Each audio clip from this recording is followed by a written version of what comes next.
Olá, comunidade montenegrina, sejam todos e todas muito bem-vindos ao programa Saúde Mental e Foco. Temos hoje um convidado muito especial, o nome dele é Rodrigo Cochimborger, professor e diretor da Fundarte. A gente vai bater um papo sobre saúde mental e artes. Afinal de contas, o que tem a ver artes e saúde mental e artes? Antes disso, eu vou pedir para o Rodrigo se apresentar e falar um pouquinho sobre a experiência dele na Fundarte e com saúde mental e a sua trajetória. Rodrigo, seja muito bem-vindo. Obrigado, Guilherme. Obrigado a TV Mon pelo espaço aqui. Obrigado pelo convite, né? Então, eu já atuo como músico há muitos anos, sou professor da Fundarte, desenvolvi um trabalho.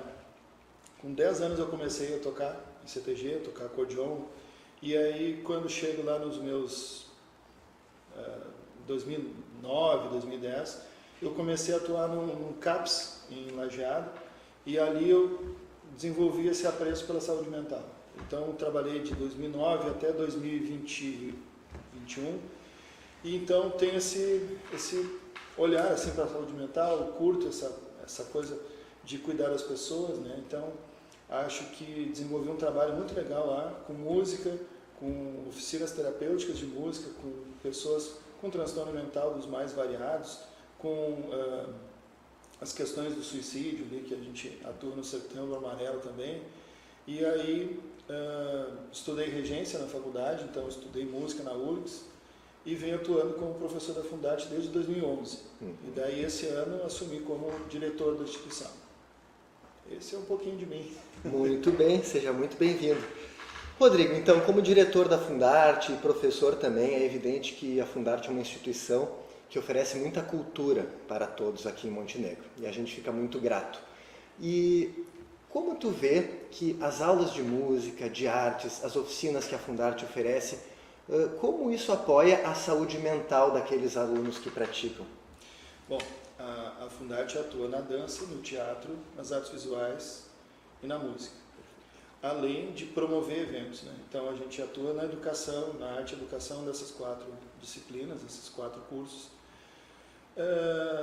Qualquer atividade que envolva a criatividade, me parece que ela tem esse viés de contribuir para a melhoria da autoestima, para que as pessoas se sintam mais acolhidas, para que elas...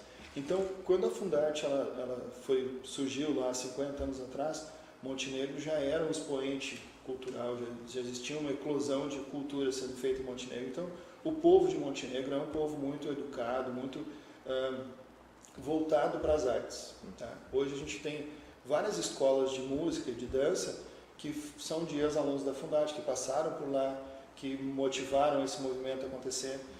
E aí, quando a gente está hoje, nos nossos alunos, a gente consegue perceber que sempre há uma melhora de autoestima, em primeiro lugar. A gente consegue melhorar o foco das pessoas, né, que ela fique mais direcionado para aquela atividade. E assim, as pessoas às vezes procuram a música, a arte, de modo geral, como uma terapia. Ela pode ser uma terapia, mas o interessante é que tu entenda que para te fazer algo, tu tem que aprender. Né? Então, como professor, eu sou obrigado a dizer, existe a parte do aprender para te poder praticar, e daí, eu vou aprender a tocar um instrumento. O aprender é uma parte complexa. Né? Sim. Então, tu não vai ter o prazer imediato de aprender o instrumento e sair tocando. Eu posso curtir, me expressar, fazer toda aquela parte que é terapêutica. Né? A pessoa tem uma dificuldade de se expressar, tem uma depressão, tem questões que dificultam ela de libertar suas emoções. Então eu vou usar a música para isso. Talvez tocar um instrumento não seja o primeiro momento para isso, porque daí tu vai ter que passar pelo processo da aprendizagem. Perfeito. Mas ao mesmo tempo que tu vai estar te expressando, tu vai estar tirando os sons daquele instrumento. Tudo depende de quanto tu está envolvido naquilo, de quanto tu está disposto a te desafiar também. Né? Porque, eu vou correr, né? Dentro do esporte, eu vou correr, mas aí tu não sai correndo. Tu tem que um dia caminhar, depois no outro dia tem que caminhar mais um pouquinho. E assim é com a arte também, tu sempre tem que desenvolver uma técnica. Então, é possível a arte sempre contribuir para a melhora da qualidade de vida das pessoas. mas sempre tu tem que procurar qual é a melhor estratégia para ti. Por exemplo, canto coral. Canto coral é uma coisa que é mais coletiva, tu pode chegar e fazer novas amizades, pode trocar uma ideia com outras pessoas e ter um convívio diferenciado, né? Aí a Fundarte oferece vários corais, a gente tem o coro infantil, tem o coro juvenil, o coro adulto, o coro do Saber Viver, que é um coral regido pelo professor Luciano. Uhum. Esse grupo, inclusive, ele surgiu dentro de uma proposta vinculada à Secretaria de Saúde. Secretaria de Saúde, Fundarte, vamos promover um grupo, um encontro entre senhoras, né, pessoas da terceira idade. E esse grupo ele foi ficando dentro da Fundarte e hoje ele é mantido apenas pela Fundarte. As senhoras ingressam nesse grupo com mais de 60 anos. Uhum. Então, a gente já teve senhoras com 98, 99 anos ali entrosadas no fazer artístico. Perfeito. E aí, essa é uma habilidade que as pessoas, normalmente as pessoas cantam no chuveiro, cantam caminhando na rua. É um instrumento que a gente domina desde criança, que é o falar, e aí tu vai desenvolver a habilidade de cantar. O canto coletivo é uma coisa prazerosa. Já vou aprender a tocar acordeon. Acordeon, ele denota que tu sente e tu estude, né? Claro que vai ser prazeroso tu fazer isso, mas tu tem que entender que tu não vai sair tocando as músicas que tu gosta no primeiro momento. Sim. Então, eu acredito que a Fundarte ela cumpre um papel muito importante dentro da cultura de Montenegro, dentro da arte e educação, e ela contribui também com a saúde mental da população de modo geral. Não só dos nossos alunos, mas também da autoestima da cidade. Né? Não sei se tu concorda com isso. Mas é evidente. E eu achei muito interessante que tu toca desde pequeno. Né? E uma pergunta interessante tu é uma pessoa que tem muita ligação com os instrumentos, com a música e os pratica. Como tu percebe que praticar os instrumentos, que tocar, que fazer arte, como isso afeta o teu emocional? Tu toca para te deixar mais tranquilo, tu toca para superar um problema, tu toca para alegrar as pessoas. Como é que é tocar um instrumento para ti? Como ele afeta o teu estado mental? Vamos começar do princípio. É uma coisa que eu fui me dar conta muitos anos depois de acontecer, quando eu fui apresentar um projeto desse lajeado, eu fui a Curitiba. E durante a fala, eu me dei conta de uma situação. O acordeão surgiu na minha vida por uma função terapêutica. Eu sofri um acidente no dedo, né? Queimei o dedo num choque elétrico, perdi o dedo. E a minha mãe, depois nas fisioterapias, a minha mãe pensou que seria bacana eu tocar para a mobilidade das mãos e para desenvolver, então, né, a motricidade e compensar essa falta do dedo. E foi muito feliz isso, né? Daí eu comecei a fazer essa atividade com um professor particular. Na primeira aula ele me sugeriu, não, usa só os 4. Tinha 10 anos, mas já estava naquelas 10 para 11. Eu consigo usar o cotoquinho, ele vai funcionar. E aí eu segui usando esse dedo desde o princípio. E aí, na motricidade, isso contribuiu muito para mim, né, de modo geral. E aí, ao longo dos anos, eu fui percebendo que o acordeão, para mim, ele tem uma função que ela é além da musical. O acordeão, se tu perceber, ele é um instrumento que abraça o executante. Diferente do piano, que ele é colocado à frente, tu senta e tu executa ele. Do violão, que tu abraça o violão e tu toca. Da flauta, enfim, da maioria dos instrumentos, ele tem uma peculiaridade que ele te abraça de volta. As correias do instrumento, elas te envolvem. Então, tu abraça ele e ele te abraça de volta. E isso foi uma coisa muito legal que eu fui me dando conta, que para além da música, o instrumento me dava um afeto, que era importante. Que bonito. E ele ainda tem uma característica legal, que ele respira. Ele é um instrumento de sopro. Como assim ele respira? Ele precisa que o ar entre pelo fole para que ele possa desenvolver o som, para que ele mova as palhetas que estão dentro dele. Então ele respira junto contigo. Então é um movimento ali que é um movimento humano, né? Ele está te abraçando, tu está abraçando ele está respirando junto contigo. Fantástico. Para além das questões musicais, né? Ele tem esse afeto. E as pessoas, eu preciso do toque físico, né? O toque físico é uma coisa importante. Então, o abraçar alguém, o ser abraçado, receber esse afeto é uma coisa importante. Então, para a saúde mental, da minha saúde mental, o acordeon é um instrumento que cumpre esse lugar de afeto, de carinho, para além da execução, que daí podemos falar um pouquinho mais depois. Sim, eu gostaria só de um adendo, foi muito lindo o seu depoimento, e tem um conceito na psicologia que a gente chama de crescimento pós-traumático, que diz respeito a quando a pessoa sofre um trauma, e logo depois desse trauma, ela, através da sua habilidade, da sua competência, consegue transformar aquilo que a princípio foi ruim em uma coisa positiva. Então, tu nos contou que tu tivesse um acidente com o dedo, acabou perdendo o dedo, e isso a princípio é traumático, a gente perde um membro, e a partir disso, reverteste, com o auxílio da sua mãe, da sugestão dela, numa coisa boa que transformou a tua autoestima, que te transformou como pessoa. Então, esse é o conceito do crescimento pós-traumático. E tem uma questão interessante que a psicologia coloca, que é o seguinte: por que algumas pessoas, depois de um trauma, conseguem ter um crescimento pós-traumático, um crescimento psicológico pós-traumático, e outras não? E aí depende da carteira de resiliência da pessoa, do suporte social, das relações saudáveis ou não. E o último link que eu gostaria de fazer ainda, nesse pitaco psicológico, enquanto eu escutava falar, é que tu disseste que tem muitas aulas coletivas, o coro, né? Um espaço coletivo, as aulas. Então, se tem uma coisa que eu aprendi no mestrado que eu fiz em psicologia social, é a importância das relações saudáveis para a nossa saúde mental e física. Então, a gente se sentir pertencente a um grupo, a uma comunidade, fazer parte de um coral, aprender violão em grupo, sentir que faz parte da comunidade da Fundarte, isso é super importante. Os estudos mostram que não só para a nossa saúde mental, mas também para a nossa saúde física. Então, como é, agora passando um pouquinho, antes disso, desculpe, eu não quero esquecer que faltou uma parte da sua história, a respeito da execução, por gentileza. Execução. E daí, quando a gente começa a executar a música, né?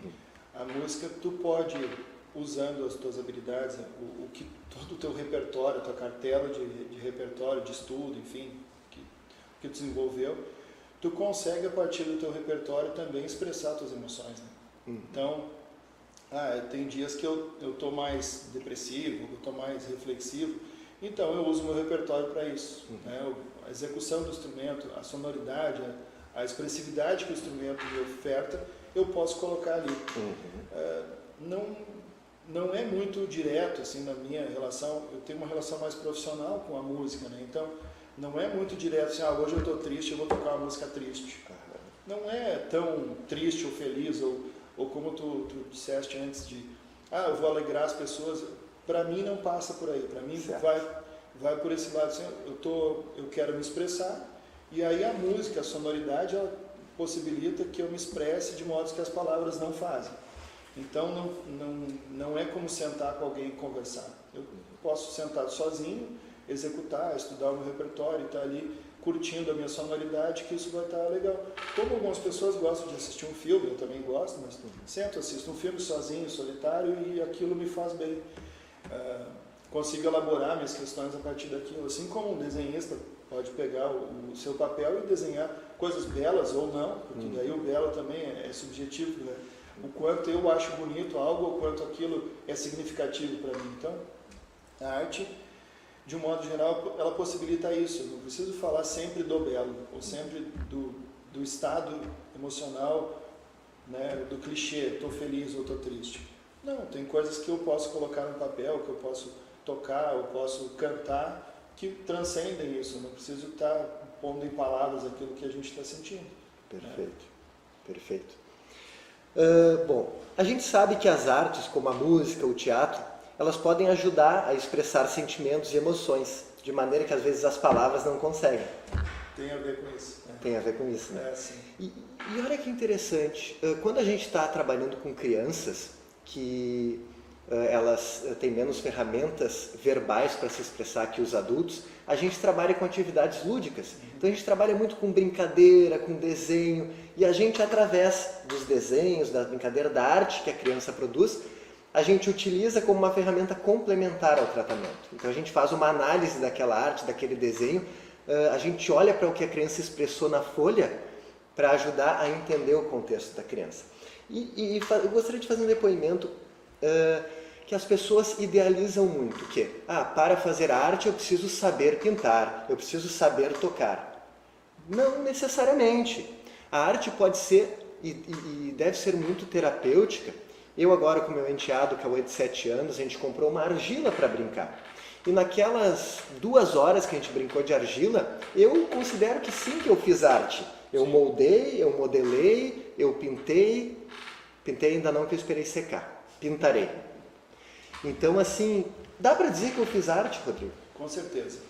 O que acontece? Quando eu falei do instrumento, né, eu vou pegar um instrumento e vou me expressar através dele, não quer dizer que tu não está fazendo arte desde o princípio. Acontece que as pessoas se frustram ao pegar um instrumento e não conseguir executar aquilo que houve, né? Que isso leva um determinado tempo para te conseguir fazer isso. Quando tu está disposto naquela linha do permita-se, né? Eu me permito fazer arte, eu posso pegar esse copo e a partir desse copo eu posso ter uma narrativa, né? Então, eu vou estar fazendo arte? Sim, eu vou estar me expressando de algum modo, e a arte é um modo de comunicação, né? Então, se tu pega a tua argila, tu desenvolve o teu trabalho, tu coloca a tua poética em cima dela, tu coloca a tua emoção em cima daquilo, tu consegue ter um resultado que te faz bem, para mim está valendo, entendeu? Fantástico. Tu está desenvolvendo a tua criatividade, está desenvolvendo as tuas habilidades, então aquilo tem um valor artístico para ti, né? É claro que provavelmente dentro de uma galeria de arte ele não vai cumprir o papel de gerar tudo que um artista com uma poética mais construída vai ter. Perfeito. Mas isso não desvalida o que tu fez, entende? Perfeito. Assim como tu falou antes sobre cantar em grupo, né? Eu aí ao longo da minha história eu fui estudar regência coral. Então eu sou também regente, né? A regência ela passa por uma comunicação não verbal. Tu move os braços e a partir do teu movimento, não só os braços, mas o corpo inteiro, tu te comunica através do corpo.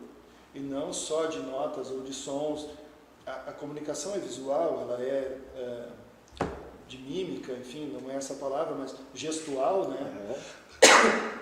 E tu está fazendo arte mesmo não estando produzindo nenhum som.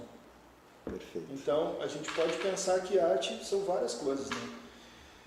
No canto coral, no canto coletivo, eu puxo sempre a música porque é o que eu domino mais, né? Então, com certeza, se tu tiver tu te sente desafinado, mas tu está num grupo de pessoas que elas conseguem cantar junto, tu vai estar conseguindo cantar junto com elas também, numa afinação relativa, e daí é sempre importante a gente relativizar. É óbvio que uma pessoa que não teve o treino, o estudo, o desenvolvimento para chegar ao nível, eu vou cantar e vou ser um cantor. Quem não estudou para isso, vai ter dificuldades para fazer isso. Ao mesmo tempo que isso não inviabiliza que tu faça. Agora, tu tem que relativizar, eu não posso me comparar a um cantor profissional e dizer, eu estou cantando mal. Não, eu estou cantando, mas eu estou cantando de outra maneira. Sim. Entende? Então, eu não posso esperar de mim, e eu tive esse problema, então vamos trazer para a minha saúde mental. Eu tive muito problema, eu me sentia muito menos que outros colegas, porque eu não tinha o mesmo resultado do que eles. Mas o que eu fazia? Eu estudei acordeon até um determinado momento, estudei regência, foquei muito na regência, fiquei trabalhando muito com isso, e o acordeon eu deixei muito de lado. Então é óbvio que, se eu me comparar com pessoas que estudaram acordeon a vida toda e que estudam ainda o instrumento, eu vou estar muito atrás deles. Entende? Claro. Agora, se eu me comparar com o meu desenvolvimento, com o quanto eu desenvolvi dentro da minha potencialidade, eu estou super feliz, entende? Perfeito. Então, tu está me dizendo que a gente, ao se comparar com os outros, é bem possível que a gente se frustre. Então, o mais saudável é a gente se comparar conosco mesmo. Conosco mesmo. Perfeito. A gente se sentir bem com o que a gente faz, né? Então, eu consegui me desvencilhar dos meus traumas e dos meus problemas em relação a isso quando eu percebi, mas como que eu vou ter o mesmo resultado? Vamos falar de psicologia. Eu atuei dentro da saúde mental, mas eu não estudei psicologia. Então, os meus resultados dentro da saúde mental, eles são musicais. Né? Eu consegui várias coisas com os grupos que eu atuei, com os trabalhos que eu fiz, mas eu nunca atuei dentro da psicologia. Então eu não posso me comparar contigo na psicologia. Não, eu tenho os insights que o Guilherme vai ter. Não, assim como tu, se tu vier trabalhar com música, tu não vai ter os meus insights. A gente não pode se balizar pela regra do outro, né? Isso, e às vezes também a gente idealiza uma ideia de Guilherme ou uma ideia de Rodrigo que é inatingível. Idealização é um conceito da psicologia que fala sobre uma ideia de perfeição, que está na nossa cabeça, é uma ideia, versus o real, que é quem eu me apresento agora, e as ferramentas que eu tenho agora, a competência que eu tenho agora, muitas vezes é muito diferente daquilo que a gente idealizava, e aí vem o sofrimento. Então, se a gente se compara com o outro, a gente pode sofrer. Se a gente se compara com o eu idealizado, a gente pode sofrer. Então, talvez o melhor seja a gente acolher o nosso possível neste momento. O que eu estou conseguindo emitir de som agora é isso, a música que eu estou podendo construir é essa, e está bem. Acho que ele diz que é isso. Perfeito. Porque daí a tua escultura em argila, ela vai cumprir o objetivo. Agora, não vou fazer uma pietá daquele montinho de argila. Tem um processo para chegar lá, entendeu? Sim. Então, aquilo ali é a tua arte, é a tua forma de expressar. Valoriza isso também. Fantástico. Acho que é importante. Fantástico. Rodrigo, eu percebi que na tua fala, super interessante, tu sempre falou em arte e tu juntou quase sempre com o conceito de expressar. Então, arte é uma expressão, né? Tem várias maneiras de expressar. O link que eu gostaria de fazer com a psicologia é o seguinte, aí é uma ferramenta para quem está nos assistindo. Se tem uma coisa que eu aprendi na psicologia, é que não existe saúde emocional sem expressão. No geral, eu falo muito da expressão verbal. Não existe saúde emocional sem a gente expressar o que a gente está sentindo, sem a gente expressar as nossas emoções, os nossos pensamentos. A gente precisa, pelo menos na nossa vida, ter uma pessoa de confiança, um espaço seguro para a gente expressar os nossos conflitos, os nossos traumas, os nossos medos, as nossas angústias. Então essa palavra na psicologia, expressar, é fundamental. E agora, conversando com o Rodrigo, eu me dei conta que a expressão não é necessariamente só verbal, tem inúmeras formas de expressão, e a gente sabe que a arte é uma delas. Tem pessoas que expressam, fazem artes maravilhosas, quando estão num período de muita tristeza, porque ela, através da arte, ela está expressando a sua dor, ela está elaborando num processo de luto, de elaboração, e elas fazem coisas maravilhosas. Rodrigo, saberia fazer uma fala nesse sentido, assim, desse processo de criação do artista, né, a questão do processo emocional? Como é que tu vê isso que eu falei? Acredito que, como a gente está falando de expressão, de comunicação, as pessoas, os grandes compositores, eles têm ferramentas, métodos de composição. Mas aí vamos pensar, por exemplo, Beethoven. Beethoven, ele ficou surdo. Chegou num determinado ponto da vida dele que ele foi perdendo a audição até que ele chegou no fim da vida completamente surdo. Quando a gente ouve a música dele, e daí é um convite que eu faço que as pessoas procurem ouvir e também não se frustrem com ouvir música erudita ou música clássica e assim, eu não entendo isso que está tocando, eu não alcanço isso. Não, precisa também de um vamos nos acalmar um pouco. Não preciso chegar lá e entender tudo o que está acontecendo. Algo eu vou entender, né? Então, ele, durante aquele processo de criação dele, ele foi colocando a dor dele nas peças, mas ele foi muito técnico, então ele consegue trazer toda aquela carga emocional que ele tem para as composições dele. Então, quando a gente ouve ele toca as composições, a gente percebe várias lutas e conflitos acontecendo ali, mas ele é um compositor que conseguia expressar muito bem isso. Então, não necessariamente que a gente, na nossa vida cotidiana, ou todo o artista, que daí, por exemplo, não é, tu mesmo trouxeste assim, de grandes artistas que trazem obras maravilhosas da sua tristeza. Sim, a música e a arte, elas são uma ferramenta terapêutica, elas te fazem bem, mas isso não impede que eu tenha depressão por isso, né? Não impede que eu desenvolva questões emocionais por ter música na minha vida, mas é uma ferramenta de escape, é um modo de eu estar expressando tudo que eu sinto, das coisas que eu tenho ferramenta para fazer isso, entendeu? Perfeito. Então, acredito que nesse sentido, qualquer pessoa possa se utilizar dessas artes para isso. Ah, mas eu não tenho uma voz afinada, eu não sei tocar um instrumento. Gente, não é necessário ter uma voz afinada para cantar. A afinação, se a gente for olhar para a história da música, ela foi um conceito criado, elaborado, convencionado, entende?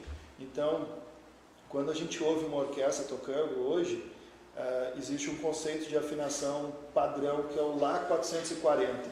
Tá? Todos os Lás, eles devem soar 440.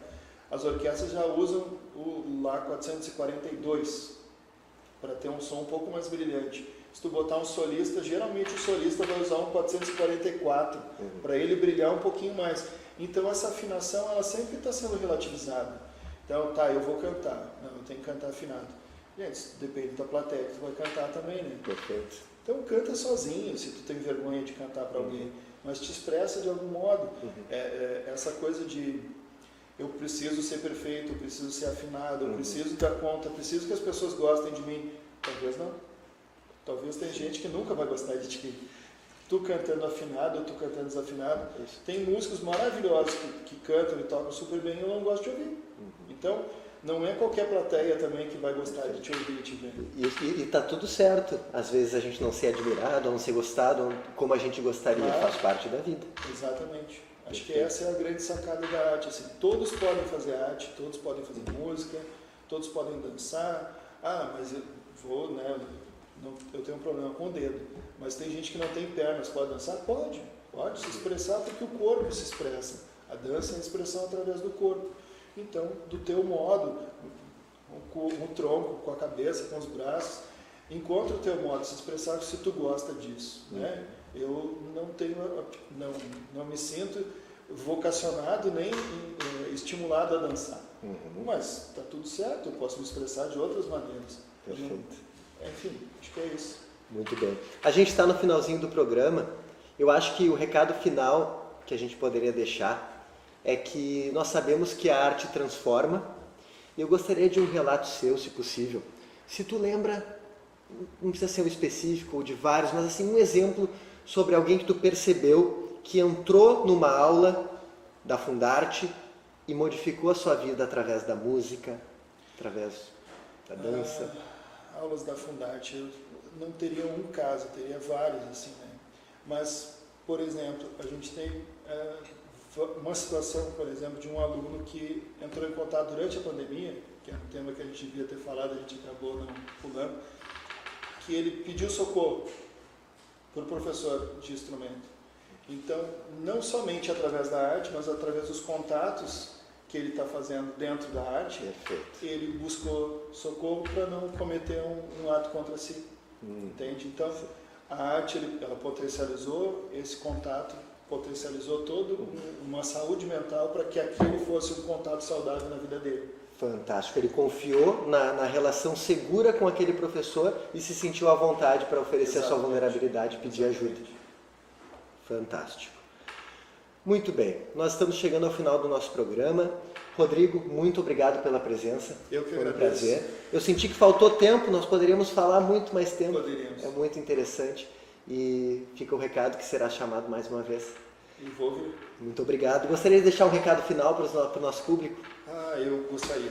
Eu acredito que as pessoas devam buscar mais pela arte, pela cultura, se experienciar mais nisso e acabar com os rótulos de que só o artista que está no palco é um artista de verdade, que a gente pode estar também do outro lado fazendo arte, fazendo música, fazendo dança, teatro, artes visuais.